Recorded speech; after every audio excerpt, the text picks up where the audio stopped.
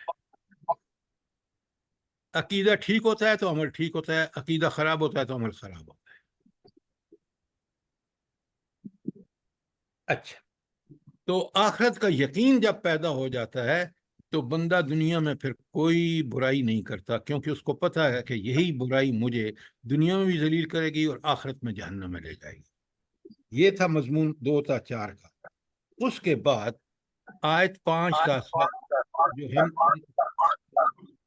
قمر جہان صاحبہ خدا کے لیے اپنے مائک کو بند کریں، آپ کی آوازیں سب لوگوں کو پریشان کر رہی ہیں۔ میں منتیں کر رہا ہوں آپ کی۔ سر وہیں سے بند کروا دیں ان سے کہ عجائب، یہ کوئی بات ہوئی؟ آپ قرآن کے بھی دیکھیں یہ کتنا بڑا جرم آپ کر رہے ہیں خود قرآن کی زبان میں، کہ لوگ جب قرآن سن رہے ہوں تو آپ بک بک شروع کر دیں۔ سر ان کے مائکس میں اگر کوئی پرابلم ہے تو ان کو چاہیے کہ یہ نہ ہی اٹینڈ کریں، پھر اس کے بعد خیر ہے یہ بعد میں سن لیا کریں قمر جہان کا ریکارڈنگ۔ مائک بند کرو خدا کے بندے۔ حافظ صاحب، حافظ بشیر صاحب، اپنے مائک کو بند کریں پلیز۔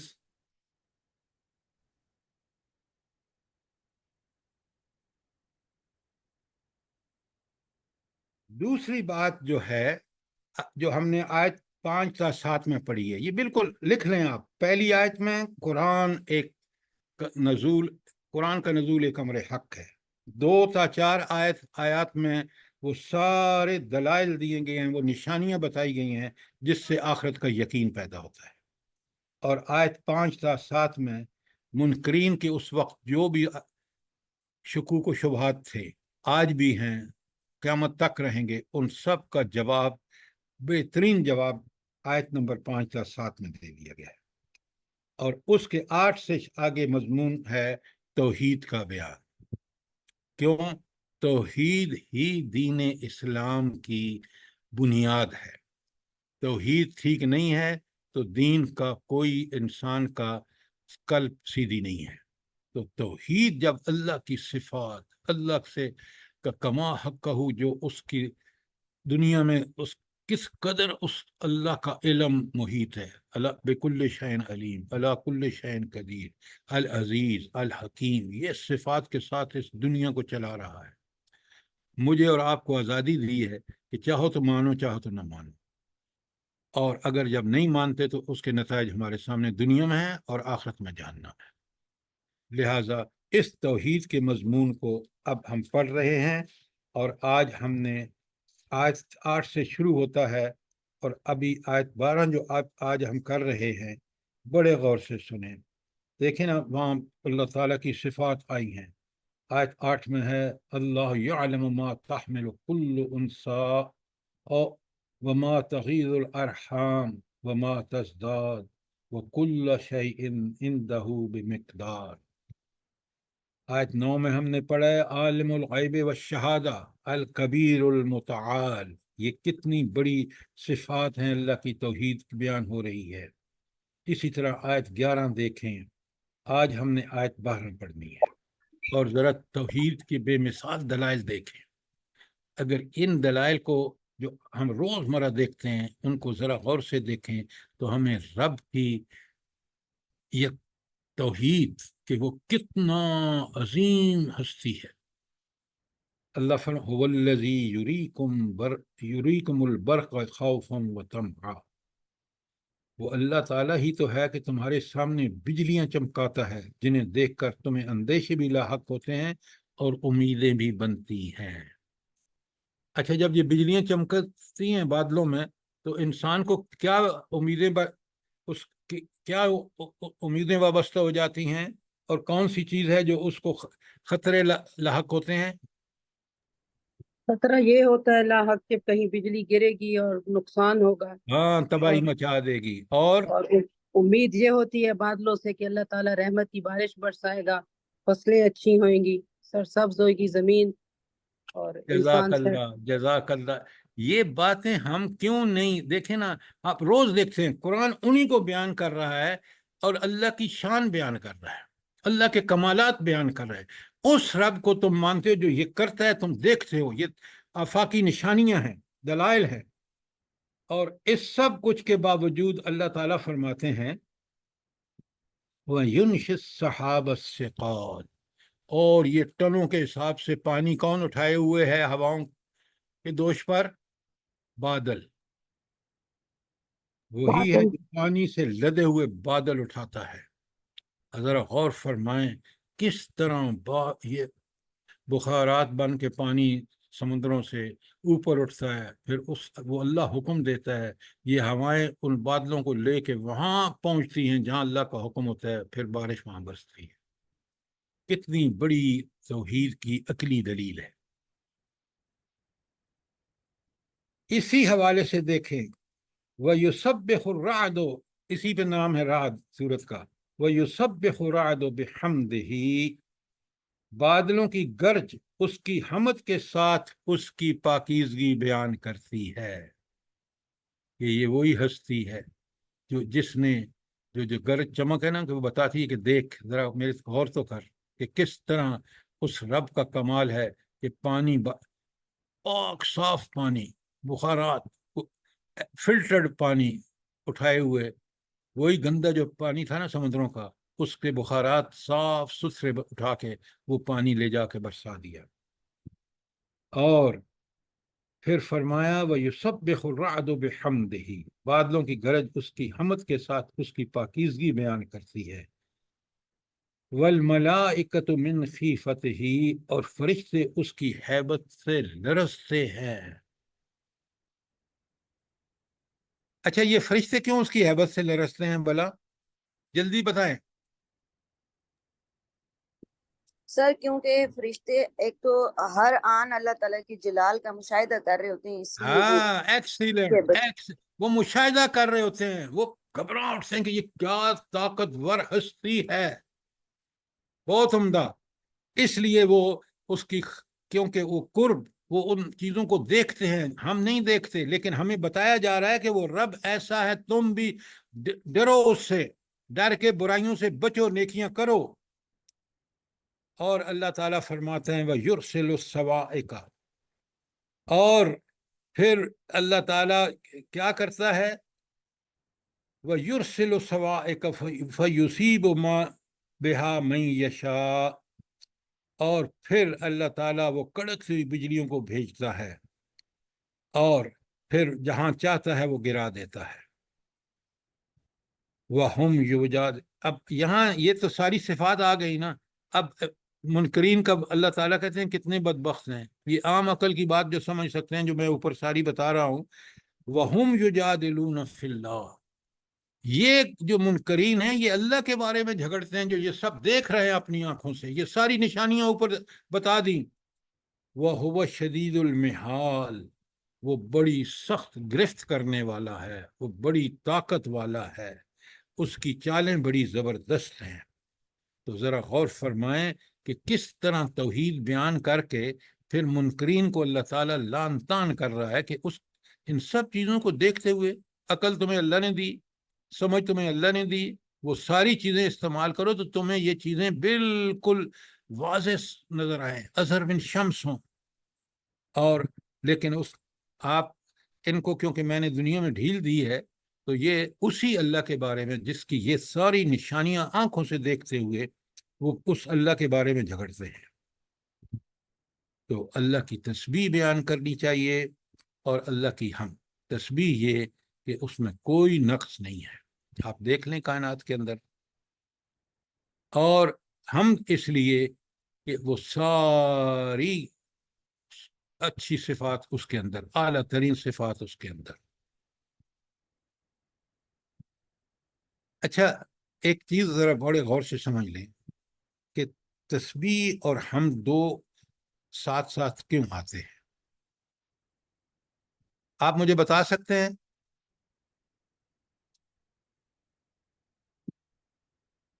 جلدی بتائیں، میں آپ کو گزارش کرتا ہوں، سنیں غور سے۔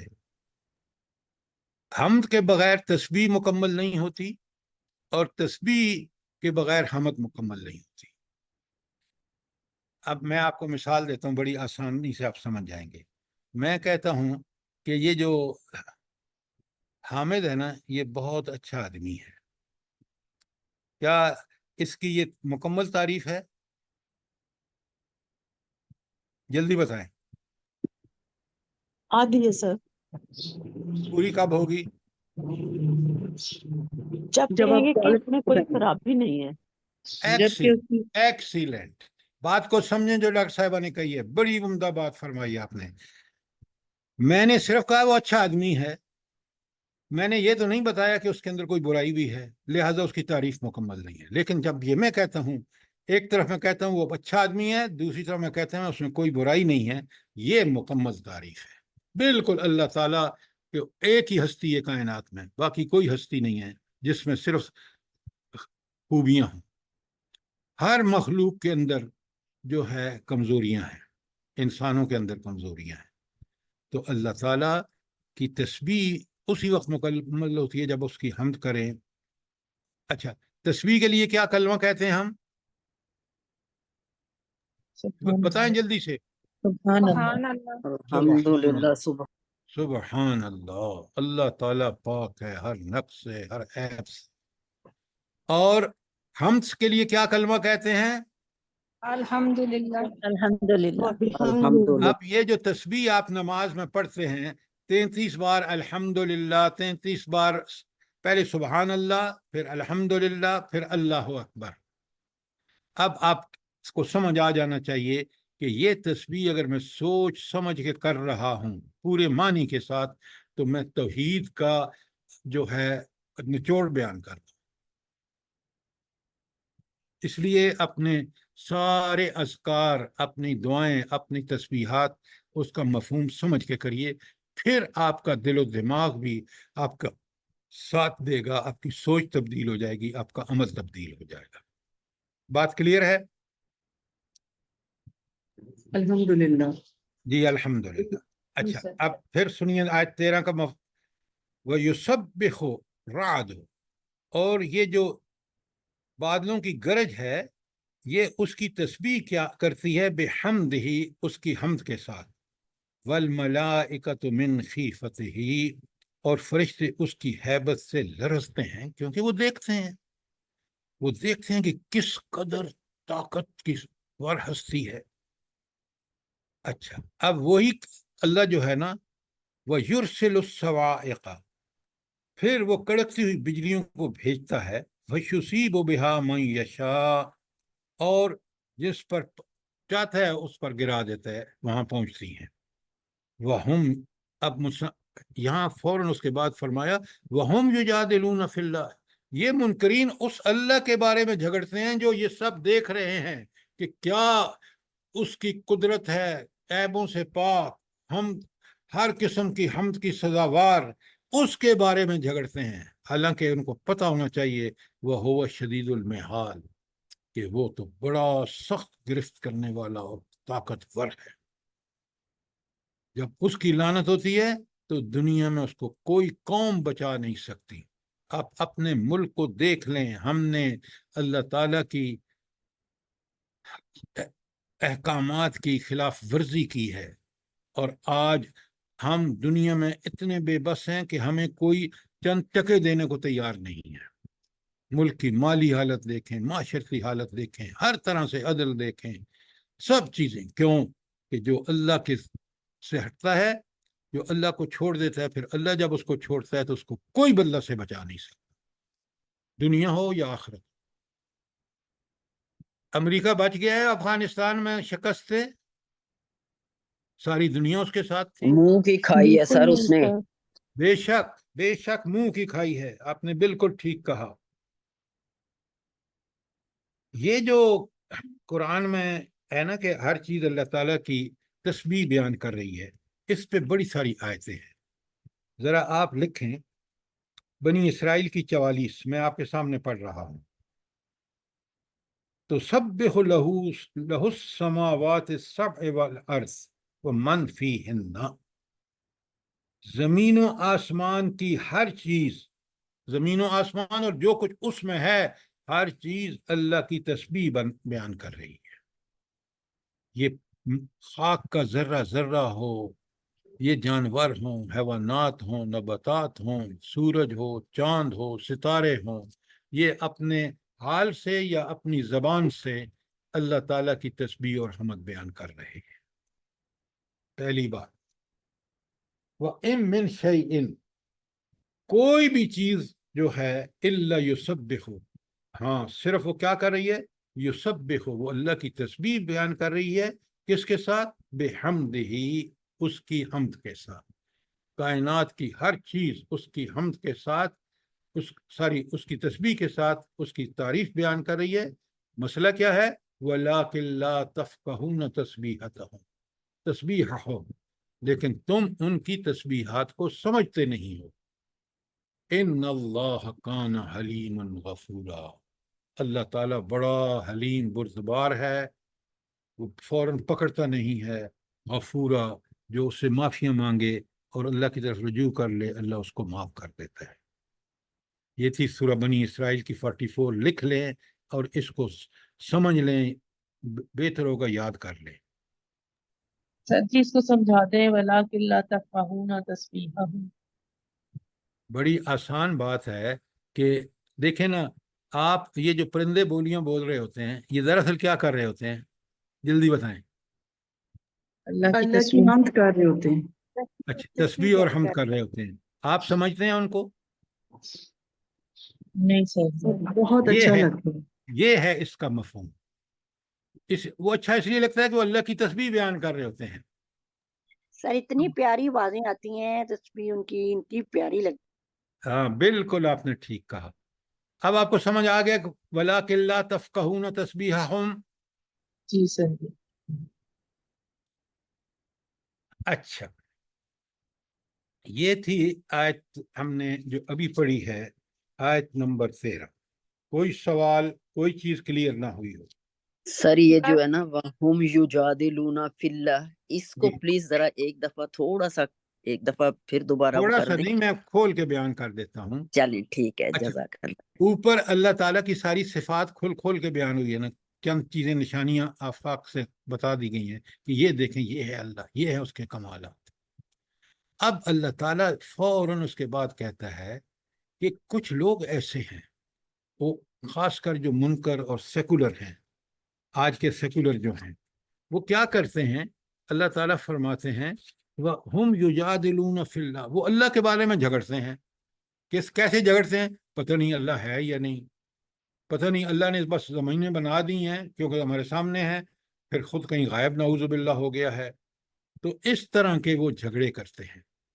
یہ ہے کہ وَهُمْ يُجَادِلُونَ فِي اللَّهِ، وہ اس اللہ کے بارے میں جھگڑا کرتے ہیں جن کے اوپر ساری نشانیاں بتا دی گئی ہیں، اور وَهُوَ شَدِيدُ الْمِحَالِ، وہ بڑا سخت، بڑا طاقتور اور گرفت کرنے والا ہے۔ یہ بھول جاتے ہیں۔ اب بات کلیئر ہے کہ نہیں؟ جی سر، جی سر سر، اس طرح جزاک اللہ ایک خیر۔ آیت اس- سر جی سورہ انبیاء کی پہلی سورہ الانبیاء کی پہلی آیت ذہن میں آ رہی ہے، اقترب للناس حسابهم وهم فی غفلۃ معرضون۔ اس کو اس کے ساتھ جوڑ رہے ہیں آپ؟ جی جی سر۔ نہیں، وہ الگ چیز ہے، یہ الگ چیز ہے۔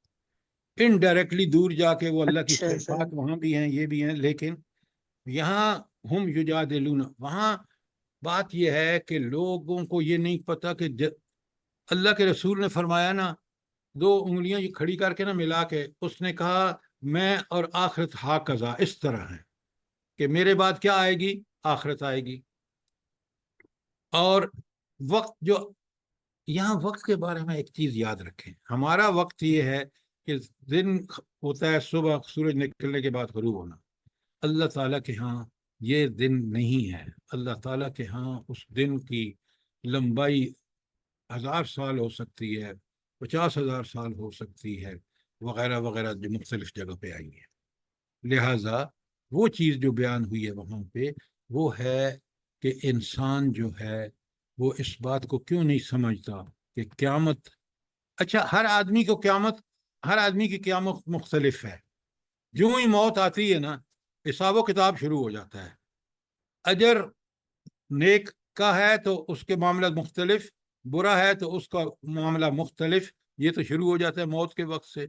تو گویا برزخ ہو، موت سے شروع کر کے برزخ ہو، یا دوبارہ اٹھنا ہو، یا میدان حشر میں پہنچنا ہو، یا وہاں حساب کتاب ہو، یا پدسرات سے یہ ساری چیزیں آپ دیکھ لیں، اس میں اللہ تعالیٰ جو ہے اس بندے کے ساتھ وہی معاملہ ہو رہا ہے جیسے اس کی دنیاوی زندگی سے. تو قیامت تو آ گئی. اب بات سمجھ آ گئی کہ نہیں؟ جی سر بالکل. اچھا، جی سر بالکل. اب آ جائیے آیت نمبر 14 پر. کوئی آیت 13 کے بارے میں جی سر، یہ آیت 13 کے بارے میں پوچھنا ہے کہ یہ کہتے ہیں جب ایک سوال روایت کریں ہے، نا آپ. یہ روایت ٹھیک ہے کہ جب بادل گرجتے ہیں تو آیت نمبر 13 کو پڑھیں تو یہ بادل کی گرج سے محفوظ رہتے ہیں. آپ کی بات سمجھ نہیں آئی. سر یہ جو آیت نمبر 13 ہے وہی سب جو رات جب بادل گرج رہے ہوتے ہیں تو اس وقت یہ پڑھی جائے تو بادل کی گرج سے محفوظ رہتا جب بادل گرج رہے ہوتے ہیں تو کیا ہوتا ہے؟ یہ سر آیت جی وہ پڑھیں تو امام مالک کعب بن مالک کی جو وہ بن کعب قول ہے نا کہ یہ آیت پڑھیں تو گرج سے محفوظ رہتا ہے انسان. یہ سر میں پوچھ رہی تھی ٹھیک روایت ہے یہ؟ میں نے نہیں پڑھی، میں اس کے بارے میں کچھ کہہ نہیں سکتا. دیکھیں، اس کو پڑھنا ثواب اور اجر کی بات ہے. اس کو سمجھنا ہمیں اللہ تعالیٰ کی قدرت، اس کی توحید، اس کا صحیح تصور ہوتا ہے. لہٰذا اس کو پڑھنا بہت فائدہ مند ہے، اس کو سمجھنا انتہائی فائدہ مند ہے. اب آ جائیے آیت نمبر 14 پر. بڑے غور سے سنیے. اللہ تعالیٰ فرماتے ہیں شروع میں لہو دعوت الحق، اسی کو پکارنا برحق ہے. یہ کیوں کہا یہاں آیت نمبر 14 میں کہ اسی کو، صرف اللہ کو پکارنا برحق ہے؟ یہ جو بت اور یہ جو لوگوں کے جھوٹے ولی ہیں، ان کو پکارنا حق نہیں ہے. اللہ تعالیٰ کو پکارنا حق کیوں ہے؟ کیونکہ سب کچھ اللہ کے اختیار عالم میں ہے اور الغیب اللہ ہی سب کچھ کرتا ہے. یہ بت وغیرہ تو کچھ نہیں کر سکتے، یہ تو اپنی جگہ سر صحیح یہ بھی نہیں کرتے. آپ آیت کے اندر کیوں نہیں بتاتے کہ جو اوپر ساری آیات ہیں اس میں اللہ تعالیٰ کی قدرتوں کا، اس کے کمال کا، وہ اللہ جو ہے وہ عالم الغیب ہے، وہ عالم الشہادہ ہے، وہ طاقت اور وہ محال ہے، اسی لیے اس کو پکارنا حق ہے. بات اندر قرآن کے اندر رہیں، ٹیکسٹ کے اندر رہیں، جہاں آیت آئی ہے وہاں اس کا کیا مطلب ہے. آپ اٹھا کے دور سے لے کے آ کے وہاں ڈال دیتے ہیں. لہو دعوت الحق، اسی اللہ کو پکارنا حق ہے جو اوپر آیت 8 سے لے کر اس کی صفات بیان ہو رہی ہے. والذین یدعون من دونہ، اس کو چھوڑ کر جس کو پکارتے ہیں، لا یستجیبون لہم بشیء، وہ اس کا کوئی جواب نہیں دے سکتے. کیوں نہیں جواب دے سکتے؟ جلدی بتائیں. آپ کے دل میں دلیل ہونی چاہیے. ان اس کے لیے پاس کسی جواب نہیں قسم دے کی سکتے کوئی کہ وہ سن نہیں سکتے. وہ قبروں والے سن سکتے ہیں؟ وہ جس کو پیر کو وہ سمجھتے ہیں 200 کلومیٹر دور بیٹھا، 1000 کلومیٹر دور بیٹھا، وہ سن سکتا ہے؟ نو سر. اس لیے اللہ تعالیٰ والذین یدعون من دونہ، اللہ کہتا ہے میں تو تمہارے دلوں کے راز سے واقف ہوتا ہوں، تمہاری جذبات سے واقف ہوں. اس بدبخت کو تو پتہ بھی نہیں جو جس کو اس اللہ کا شریک ٹھہرا رکھا ہے، وہ کیسے سنے گا؟ اب کیا پیاری مثال دی ہے اللہ نے. ذرا غور کریں، اللہ کے دلائل کتنے زبردست ہیں. اللہ تعالیٰ فرماتے ہیں ان کو پکارنا کیسا ہے، ذرا غور سے سنیں. ہاں، کیسا ہے؟ اللہ کباسط کفیہ الی الماء، جیسے کوئی شخص پانی کی طرف ہاتھ پھیلا کر اس پانی سے درخواست کرے کہ کیا درخواست کرے؟ فاہو، کہ اے پانی میرے منہ تک پہنچ جاؤ. تب یہ جب منہ ہوا یہ پانی پہنچ جائے گا اس کے منہ تک؟ جب اگر وہ ہاتھ پھیلا کے میں پانی پہ کھڑے ہو کے کہوں تو آ جائے گا پانی میرے منہ میں؟ نہیں سر. نہیں سر. کیوں نہیں نہیں آئے گا؟ کیوں نہیں آئے گا؟ پانی میں طاقت ہی نہیں ہے. سر وقت اللہ حکم دے تو وہ ہو سکتا ہے، لیکن اس کے علاوہ کوئی ذریعہ نہیں ہے.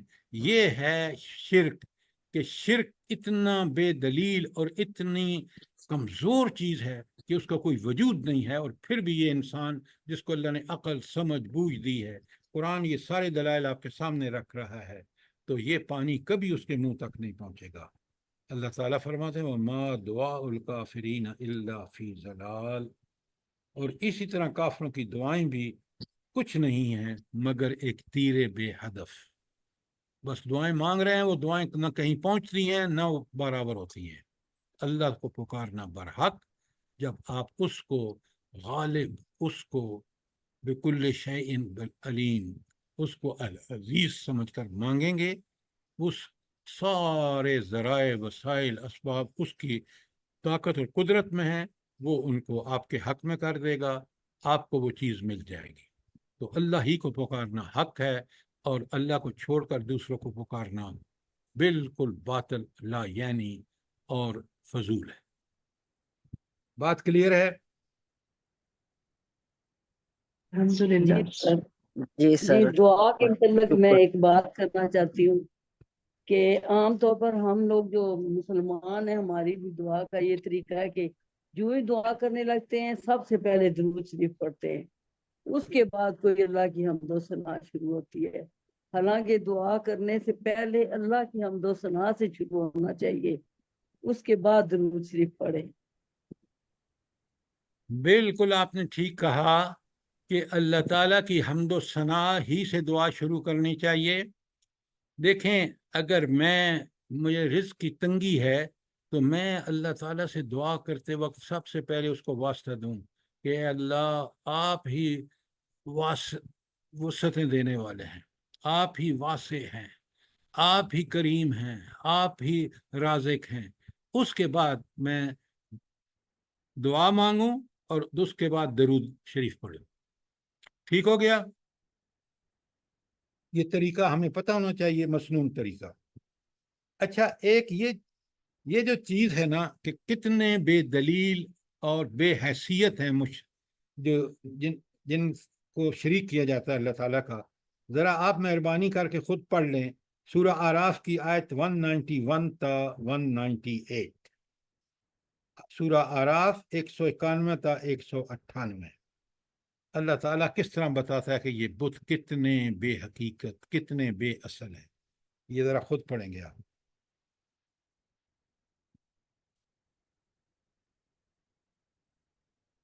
اس پہ بہت ساری آیتیں ہیں، میں ایک دو اور لکھوا دیتا ہوں آپ کو. سورہ فاطر کی آیت 13-14، سورہ حج کی آیت 73.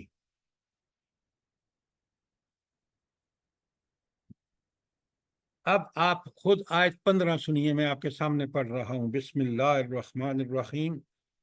سبحان اللہ، ذرا غور فرمائیں. وَلِلَّهِ يَسْجُدُ مَنْ فِي السَّمَاوَاتِ وَالْأَرْضِ. اللہ تعالیٰ ہی تو وہ ہستی ہے جس کو زمین و آسمان کی ہر چیز سجدہ کر رہی ہے، طوعاً او کرہاً، چاہتے ہوئے بھی اور نہ چاہتے ہوئے بھی. اب نہ چاہتے ہوئے کی مثال آپ نے مجھے دینی ہے. وہ کیسے ہے؟ آپ ہمارے جو سائے ہیں، آپ دیکھتے ہیں سورج چڑھتا ہے تو وہ ایک طرف ہوتے ہیں، اور جب سورج غروب ہوتا ہے تو بالکل گھٹتے گھٹتے گھٹتے زیرو ہو کے پھر بالکل دوسری طرف ایکسٹریم پہ چلے جاتے ہیں اور سورج غروب ہو جاتا ہے.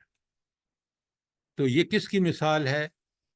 یہ ہر چیز اللہ تعالیٰ کو سجدہ کر رہی ہے، چاہتے ہوئے بھی نہ چاہتے ہوئے بھی. تو اس لیے اللہ تعالیٰ وَلِلَّهِ يَسْجُدُ مَنْ فِي السَّمَاوَاتِ وَالْأَرْضِ طَوْعًا وَكَرْهًا، اور اللہ تعالیٰ وہ ہستی ہے جس کو زمین و آسمان کی ہر چیز طوعاً اور کرہاً سجدہ کر رہی ہے. وَظِلَالُهُمْ بِالْغُدُوِّ وَالْآصَالِ، اور ان سب چیزوں کے سائے صبح اور شام اس کے آگے جھکتے ہیں. اچھا، تو پھر یہ جو کافر سجدہ نہیں کرتے تو ان کا سایہ تو یہ سجدہ کر رہا ہے نہیں کر رہا؟ بتائیں مجھے. کر رہے ہیں سر جی. تو یہ ہے دلیل کہ کافر خود تو سجدہ نہیں کرتا لیکن اس کا اپنے سائے پر کوئی کنٹرول نہیں ہے. سایہ اللہ کے کنٹرول میں، وہ سایہ بالکل سجدہ کر رہا ہے. دیکھ رہے ہیں آپ؟ تو ہر چیز اپنے اصل وجود میں اللہ تعالیٰ کی مطیع ہے. جن کو اختیار ملا ہوا ہے اگرچہ وہ اللہ کے سامنے اکڑتے ہیں لیکن وہ بھی اپنے تکوینی وجود، یعنی جس پر ان کا کوئی کنٹرول نہیں، اللہ کا کنٹرول ہے، وہ خدا ہی کے اللہ تعالیٰ کے آگے جھکنے پر مجبور ہوتے ہیں. مثلاً ان کے سائے صبح شام اللہ تعالیٰ کے آگے جھکنے پر مجبور ہوتے ہیں. بات کلیئر ہے؟ جی سر. جی سر. آپ دیکھ رہے ہیں یہ توحید کی کیسی دلیلیں ہیں. اگر میں اور آپ ان کو سمجھیں اور یہ ہماری سوچ و فکر کا حصہ بن جائیں تو یقین مانیں ہم اللہ کے احکامات کی خلاف ورزی کبھی نہیں کریں گے. کیوں؟ ہمیں تو رب کی ان قدرتوں کا اچھی طرح پتہ چل گیا. یہ دلائل ہیں ہمارے پاس. اس لیے تلاوت آیات اور سمجھ پڑھنا کتنا ضروری ہے. آیت نمبر 16 بڑے غور سے سنیے. بسم اللہ الرحمن الرحیم.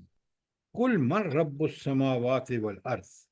ان سے پوچھو، کافروں سے پوچھو، کون زمین و آسمان کا رب ہے؟ رب کا معنی کیا ہے یہاں؟ بڑے غور سے سنیے. خالق، مالک، رازق، حاکم. زمین و آسمان کو کون کنٹرول کر رہا ہے؟ کون ان کو رزق دے رہا ہے؟ اللہ تعالیٰ دے رہا ہے. اللہ کہتے ہیں ذرا ان سے پوچھو، کل ان منکرین سے پوچھو کہ زمین و آسمان کا رب کون ہے؟ رب کے ان معنوں کے ساتھ قل اللہ. یہ کیا جواب دیں گے؟ اللہ ہی ہے. یہ اللہ ہے سر. کیوں؟ اس کے علاوہ کوئی جواب ہو نہیں سکتا. بڑے غور سے سنیے ذرا دلیلیں کیسی رب لا رہا ہے. اور آگے قل، اے اللہ کے رسول ان سے پوچھو، افتخذتم من دونہ اولیاء، تم نے اس اللہ کو چھوڑ کر، کون سا اللہ جس کو تم مانتے ہو کہ رب وہی زمین و آسمان کا رب ہے، کیا تم نے اس کو چھوڑ کر دوسروں کو ولی بنا لیا ہے، اس اللہ کا شریک بنا لیا ہے؟ اور یہ کون ہے لوگ؟ لا یملکون لانفسہم نفعا ولا ضرا. یہ تو اپنی جان کے نفع نقصان کے مالک نہیں ہیں. کیا بات ہے، کیا دلیل ہے. جن پیروں فقیروں، جن لوگوں کو تم نے بتوں کو ولی بنا رکھا ہے، ان کا حال تو یہ ہے کہ اپنے نفع نقصان کے مالک نہیں ہیں. ان بتوں کو تم جا کے دھوتے ہو، صاف کرتے ہو، پھر ان کے آگے چیزیں رکھتے ہو. کیسے خدا ہیں تمہارے؟ اب اللہ تعالیٰ فرماتے ہیں، بڑے غور سے سنیے، قل، اے اللہ کے رسول ان سے پوچھو، هل یستوی الاعمی والبصیر، کیا اندھا اور دیکھنے والا برابر ہو سکتے ہیں؟ اچھا، یہاں اندھا اور دیکھنے والے سے مراد کیا ہے بھلا؟ جلدی بتائیں. سر جس کو اندھا وہ جس کو کہ جو گمراہی میں ڈوب چکا ہو، عقیدہ بھی خراب ہو، سب کچھ خراب ہو، اور دیکھنے والا وہ جو اپنی اسی قرآن و سنت اور تلاوت آیات کا حق ادا کرتا ہوا زندگی گزارے. اچھا، بالکل آپ نے ٹھیک کہا، لیکن ذرا الفاظ آپ کے ٹھیک نہیں ہیں. عامہ وہ ہے جو وحی کے بغیر، وحی کیا ہے؟ قرآن و سنت، اس کے بغیر جو زندگی گزار رہا ہے وہ اندھوں کے ٹامک ٹوئیاں مار رہا ہے. اور بصیر وہ ہے جو اپنی عقل پہ نہیں بلکہ وحی الہی کے تابع اپنی عقل کر کے وہ بصیر ہے، وہ دیکھتا ہے. یہ دونوں ہرگز برابر نہیں ہو سکتے. صحابہ اور صحابیات اور یہ آج کے کفار اور دہریے برابر ہیں؟ وہ بصیر تھے، یہ اندھے ہیں. اب بات سمجھ آئیے کہ نہیں آئی؟ سر جی سر. آپ کی آواز نہیں آ رہی. سر ایک بصیر کی ایک دفعہ پھر ڈیفینیشن دوبارہ ریپیٹ کر دیں. اچھا، آج پہلے بات کو سمجھیں. آج دنیا کی تباہی کی وجہ کیا ہے؟ بڑے غور سے سنیے، اگر یہی دنیا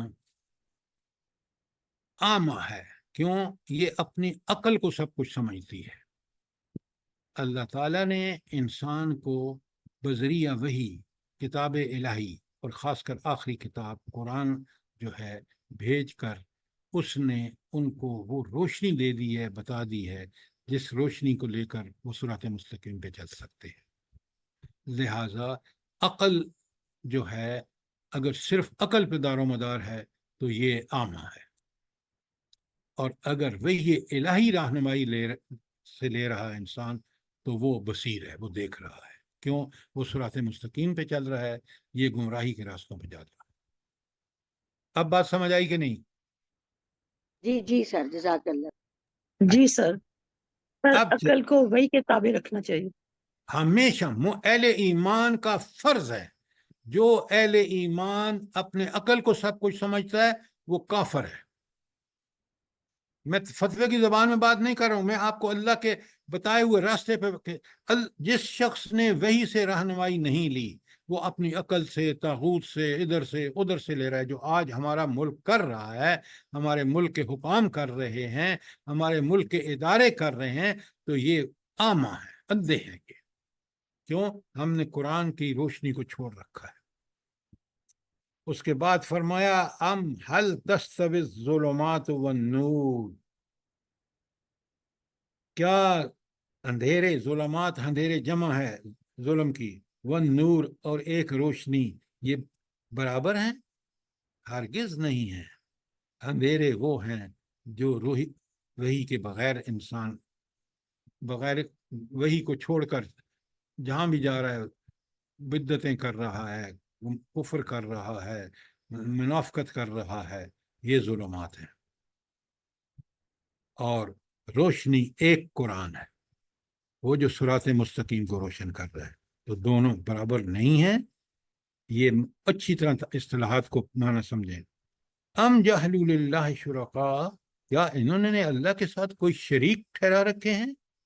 خلقوا کا خلق ہی، کیا جن کو انہوں نے شریک بنا رکھا ہے، کیا انہوں نے بھی اسی طرح کی مخلوق پیدا کی ہے جیسی اللہ تعالیٰ نے کی ہے؟ فتشاب الخلق علیہم، تو اس طرح ان کی مخلوق جو انہوں نے پیدا کی ہے اور اللہ نے پیدا کی ہے جیسا وہ سمجھتے ہیں، نعوذ باللہ، تو کیا اس میں کوئی مشابہت جو ہے اس کی وجہ سے یہ گمراہ ہوئے ہیں؟ اب کتنی زبردست دلیل ہے، خالق اللہ ہے، باقی سب مخلوق ہے۔ تو اللہ کہتا ہے تمہارے اتنے بے بس ہیں کہ وہ تو مخلوق ہیں، وہ خالق ہیں ہی نہیں۔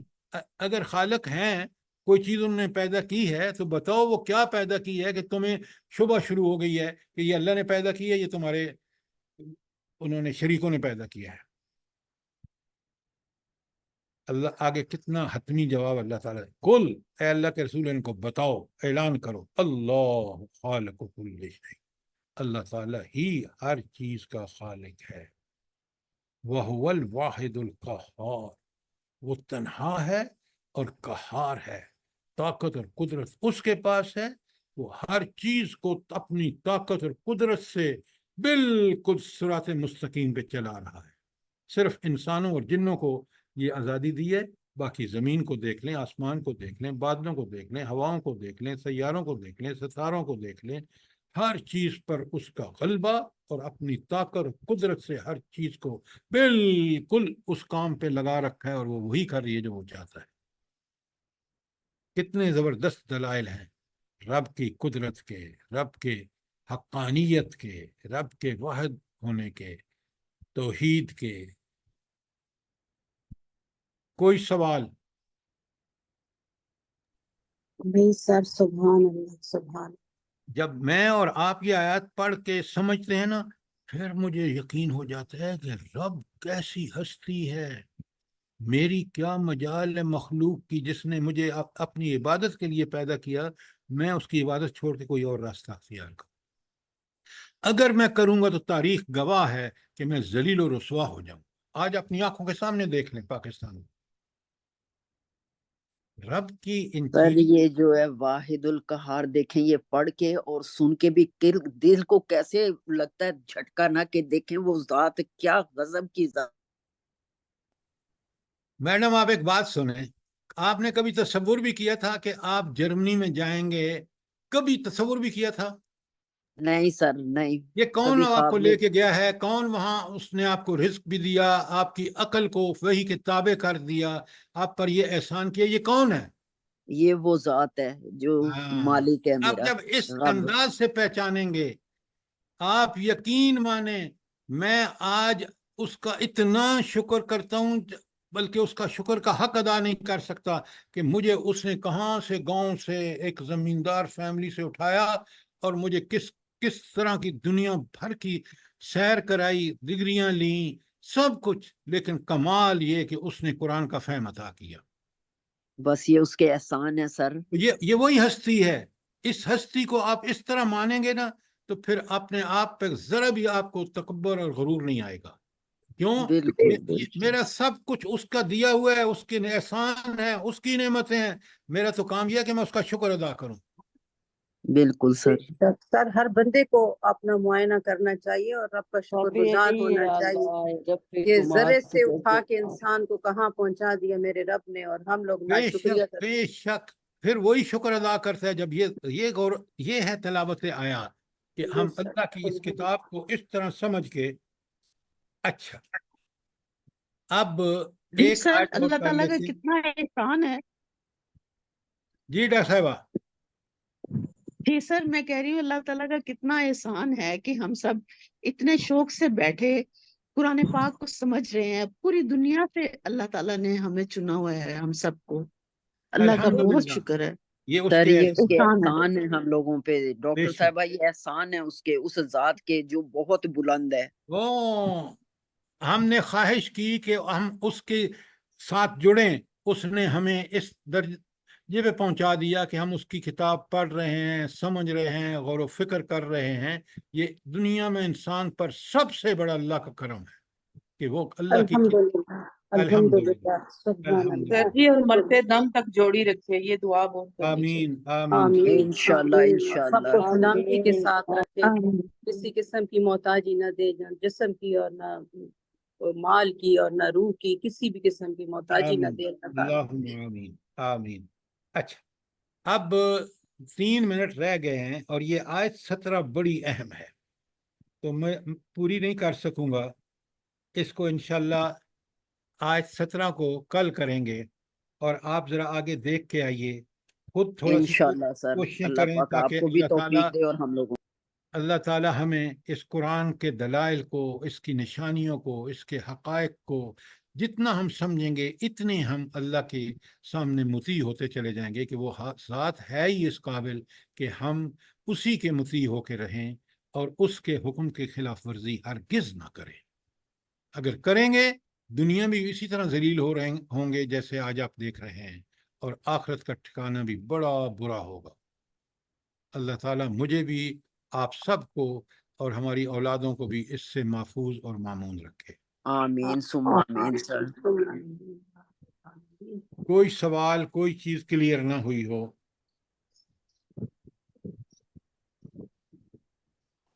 سر اللہ پاک آپ کو جزائے خیر دے بہت خوبصورت طریقے سے، اور آپ یقین کریں انسان جتنے بھی ہم لوگ میرا خیال ہے بیٹھے ہوئے ہیں، سب کے رونگٹے کھڑے ہوئے، اور ہوش نہیں ہوتی ہے دوسری چیزوں کی نا، کہ بس اسی پہ اپنا خیال، اپنا ذہن لگایا ہوا ہوتا ہے نا. بس اللہ پاک ہم لوگوں کو ہمت توفیق دے اور آمین سمجھنے کی اور اس پہ آمین۔ عمل کرنے کی.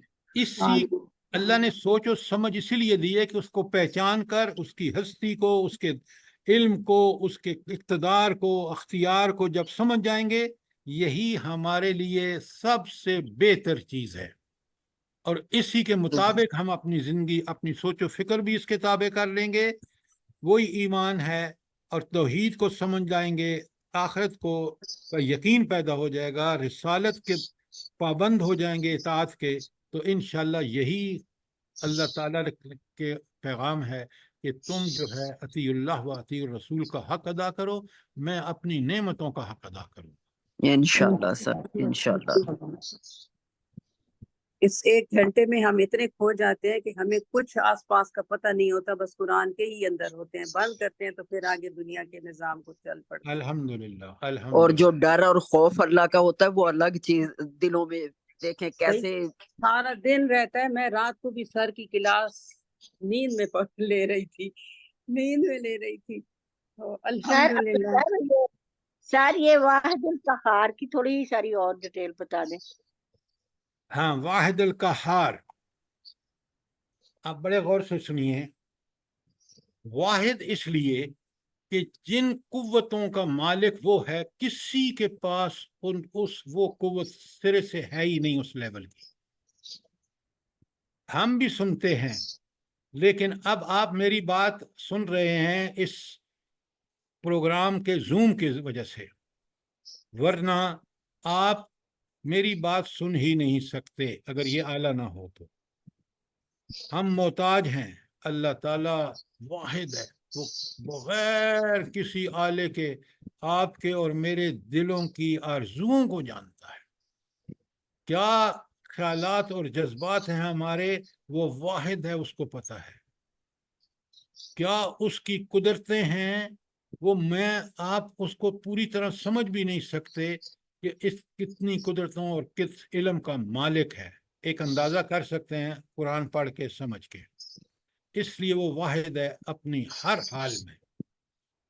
قہار، قہار کہتے ہیں جس کو کے پاس طاقت اور قدرت ہو کہ وہ قہر نازل کر سکے، کہ وہ اپنی طاقت سے چیزوں کو ٹھیک رکھے۔ زمین کیوں اگا رہی ہے انسانوں اور حیوانوں کے لیے چارہ، اور کیڑوں اور مکوڑوں کے لیے کیوں کر رہی ہے؟ اللہ قہار ہے، اس نے اس کو حکم دیا ہے کہ یہ کام کرو، چپ کر کے کر رہی ہے۔ کر رہی ہے نہیں کر رہی ہے آپ کے سامنے؟ جی جی سر، بے جی شک سر، بات۔ جی سر۔ وہ قہار ہے، اس نے اس زمین کو کہا ہے تم نے 3 موشن کرنے ہیں، اپنے ایکسل کے گرد گھومنا ہے، ایکسس کے، تم نے سورج کے گرد گھومنا ہے، اور تم نے پھر اس پورا جو سولر سسٹم ہے اس کے ساتھ آگے چلنا بھی ہے، موشن آف ٹرانسلیشن بھی ہے۔ لہذا یہ قہار ہے، اس نے جو کام طاقت اور قدرت سے کسی کے ذمے لگایا ہے وہ کر رہا ہے۔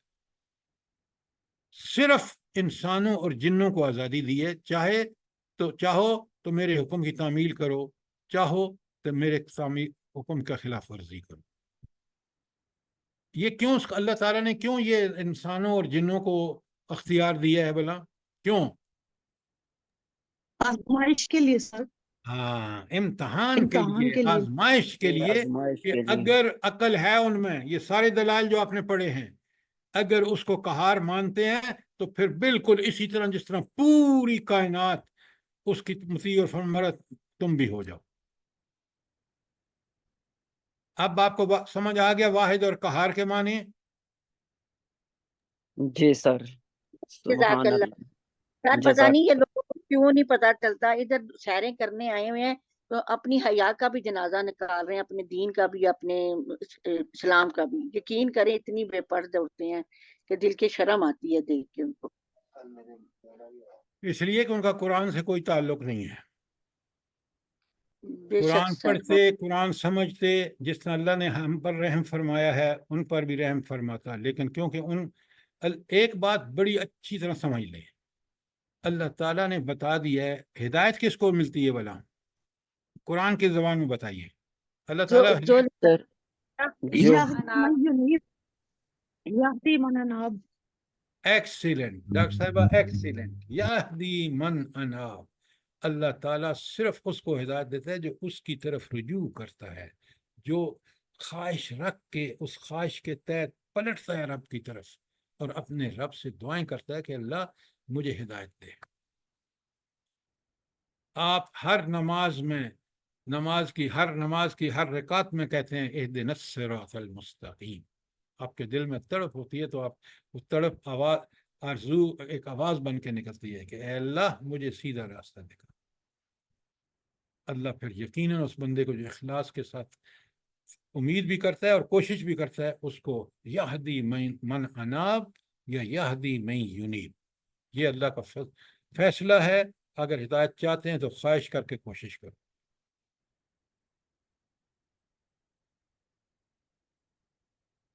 جزاک اللہ. ربنا تقبل منا انك انت السميع العليم وتب علينا انك انت التواب الرحيم. جزاک اللہ خیر. اللہ پاک آپ کو اور ہم سب کو ہمت توفیق دے. اسی طرح ہم لوگ جو ہے اس